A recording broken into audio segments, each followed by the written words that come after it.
Une histoire de confiance trahie et de dettes impayées. L'amertume d'un garant piégé. Je m'appelle Bienvenu, un jeune Camerounais venu en Europe en 2010 pour construire une vie meilleure.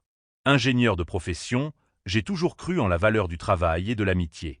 Mais aujourd'hui, je me retrouve pris au piège d'une situation qui a détruit ma tranquillité d'esprit et ma stabilité financière.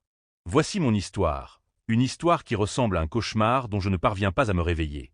Pamela, ma meilleure amie, était celle à qui je confiais mes joies, mes peines et mes rêves. Elle était aide-soignante, ambitieuse, douée pour économiser et toujours prête à aider les autres.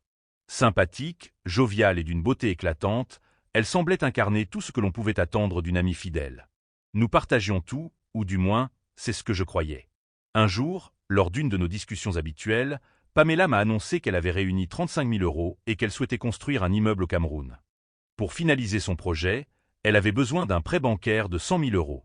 Elle avait tout planifié, jusqu'au moindre détail, et la banque, convaincue par son projet, lui avait demandé un garant. Sans hésiter, elle s'est tournée vers moi. Pamela m'a expliqué la situation et m'a demandé si je pouvais être son garant. Connaissant sa détermination et sa capacité à gérer l'argent, j'ai accepté sans réfléchir.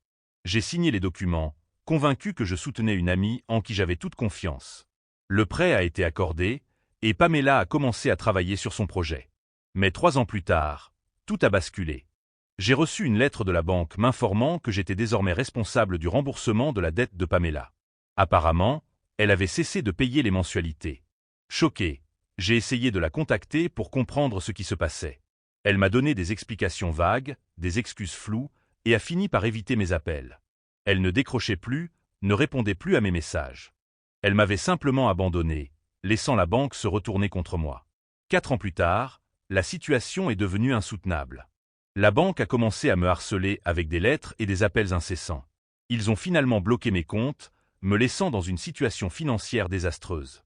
Aujourd'hui, je paie une dette que je n'ai jamais contractée, une dette qui pèse sur mes épaules comme un fardeau insurmontable. Pamela, elle, semble prospérer au Cameroun. Ses affaires marchent bien, mais elle refuse de rembourser ce qu'elle doit. Elle m'a trahi, utilisant ma confiance pour me piéger dans une situation dont je ne parviens pas à me sortir. Je me sens abasourdi, trahi et profondément amer. À mes abonnés, je partage cette histoire pour vous mettre en garde. La confiance est une chose précieuse, mais elle peut aussi être exploitée. Réfléchissez bien avant de signer quoi que ce soit, même pour ceux en qui vous avez le plus confiance. Parfois, ceux que vous croyez les plus proches peuvent se révéler être les pires ennemis. Aujourd'hui, je suis coincé dans un cauchemar financier, payant pour les erreurs et les choix de quelqu'un d'autre. Que feriez-vous à ma place? Comment sortir de cette spirale infernale? Je n'ai pas encore de réponse, mais une chose est sûre, je ne ferai plus jamais confiance aveuglément.